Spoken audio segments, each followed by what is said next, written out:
ഇന്നലെ തർക്കത്തിലിരുന്ന 6 പള്ളികളുടെ ഹൈക്കോടതിയുടെ വിധി വന്നു. അതിലെവിടെയാണ് ഓർത്തഡോക്സ് സഭയ്ക്കെതിരെ ഒരു വാക്കുള്ളത്? എവിടെയാണ് 6 പള്ളികൾക്ക് മാത്രം ബാധകമെന്ന് പറഞ്ഞിരിക്കുന്നത്?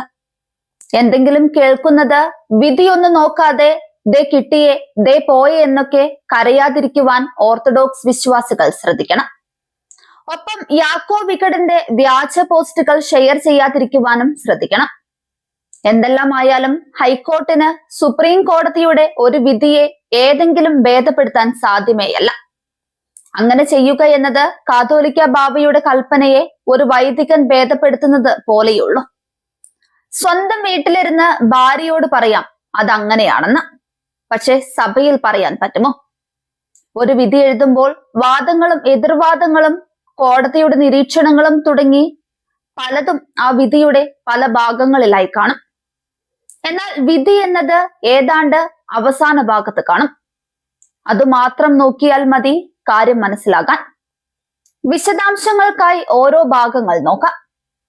ഈ വിധിയിൽ ഇങ്ങനെ പറഞ്ഞിരിക്കുന്ന ചില വാദങ്ങളോ നിരീക്ഷണങ്ങളോ ഒക്കെ എടുത്താണ് പടക്കഴുത ആഘോഷിക്കുന്നത്. അത് കേട്ട് നമ്മൾ ചഞ്ചലപ്പെടേണ്ട കാര്യമില്ല. ഇങ്ങനെ എന്തെല്ലാം സോഷ്യൽ മീഡിയയിൽ പറഞ്ഞാലും അത് വിധിയെ ബാധിക്കില്ല. ഈ വിധി വളരെ സുവ്യക്തമാണ്. അത് നന്നായി നോക്കി തന്നെയാണ് നമ്മൾ പേജിൽ പോസ്റ്റ് ചെയ്തിരിക്കുന്നത്. വിധിയുടെ ലിങ്കും കൊടുത്തിട്ടുണ്ട്. ആ ട്രാൻസ്ലേഷൻ എവിടെയെങ്കിലും തെറ്റിയിട്ടുണ്ടെങ്കിൽ മേലാൽ ഞാൻ ഈ പണിക്ക് നിൽക്കില്ല. അത്ര ധൈര്യത്തോടെ പറയുന്നു. വിധി ഓർത്തഡോക്സ് സഭയുടെ നിലപാടുകളെ ശരിവെച്ചു കൊണ്ടുള്ളതാണ്.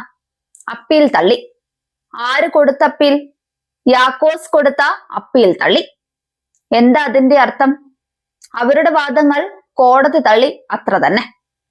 ഒരു വിധി കിട്ടുമ്പോൾ പടക്കഴുത, വ്യാഖ്യാനിയോസ് തുടങ്ങിയവർ വ്യാഖ്യാനവുമായി വരും. എന്നിട്ട് ഇതുവരെ എന്ത് സംഭവിച്ചു? അത് തന്നെ ഇനിയും സംഭവിക്കും.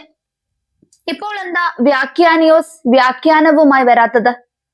മുമ്പ് പറഞ്ഞതെല്ലാം വിഴുങ്ങേണ്ടി വന്ന ജാള്യതയിലല്ലേ? അങ്ങനെയുള്ളവരെ വിശ്വസിക്കേണ്ട കാര്യം നമുക്കില്ല. എന്നും സത്യത്തിന്റെ പാതയിലാണ്.